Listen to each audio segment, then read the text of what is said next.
843 TV, where the Lowcountry comes to speak.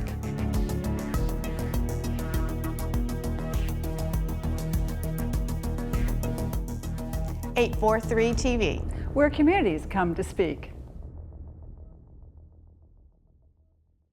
Welcome to 843 TV. I know I'm always excited to be out at the Coastal Discovery Museum with Rex, who is the Mr. Museum, we like to call you, President and CEO. Thanks for having us come out again. We'd love to have you out here. And of course, it's winter and it's warm, which is not always the case, but it is this year. Yes, it seems like it's a 50-50, whether we get a cold day or a warm day this time of year. Which is perfect because we're going to be talking about where we are right now. We're in the Mary Ann Peoples Pavilion, and it's quite an event space that anyone can rent out. So we're going to talk about what happens here. Yeah, so this is a great event space. It was one of the first things we built on this property when it opened in 2007. This was here.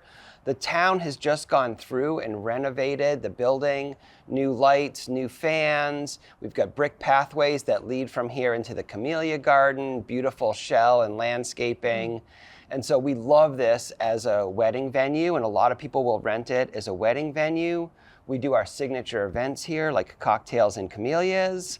And then some of our big events that we host here, along with outside partners like the Hilton Head Island Seafood Festival, also use this space. And so it's a really beautiful, iconic Lowcountry space. And large space. It's large, it can fit a lot of people. It's been expanded out with these brick pathways.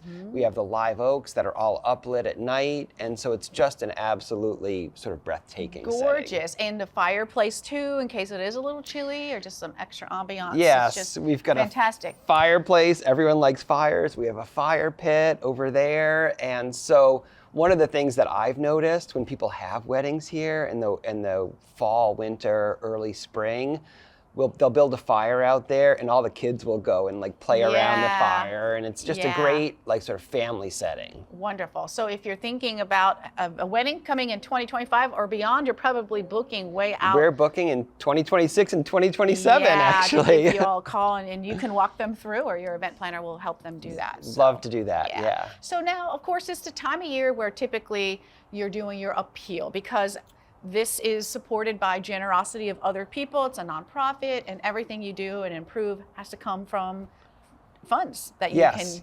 Yeah, so tell us about what that is. So we're a nonprofit, and we have lots of things we want to do next year. One of the things that we're looking at is hiring a full-time horticulturalist, botanist to work on our plants and our gardens on the property, and I think that's really important. A lot of people treasure this property as what Hilton Head was like and is like and should be like. It sort of represents this place, and the beauty of this place depends on us being able to care for our gardens, and so we're looking to hire that position. We've been doing a lot of work on our collections, and so we've built a collection storage facility, and this is part of our upgrading the quality of us as a museum, that we're properly storing and caring for all these objects that represent our heritage. And so we're investing in that in alliance with our Smithsonian affiliation. We really want to prove ourselves as worthy of that, and really focus on our exhibitions and collections.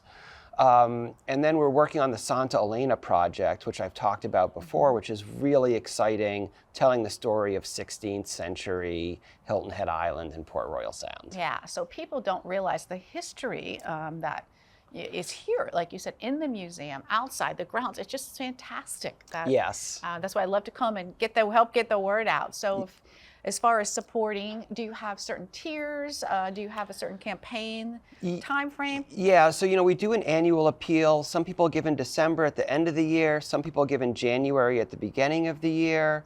We have a lot of different membership levels, but we accept donations of any amount to support the museum. And whatever people can give really does help us serve the community, keep this place open 365 days a year, where our grounds and our museum are free to the public. I was going to remind people of that. So it's, and we get between 7,000 and 10,000 school programs that we do every year. And so people support helps with all of those things. Yeah, absolutely. Well, we're going to take a quick break. So stay right here. We'll be back with more from Coastal Discovery Museum.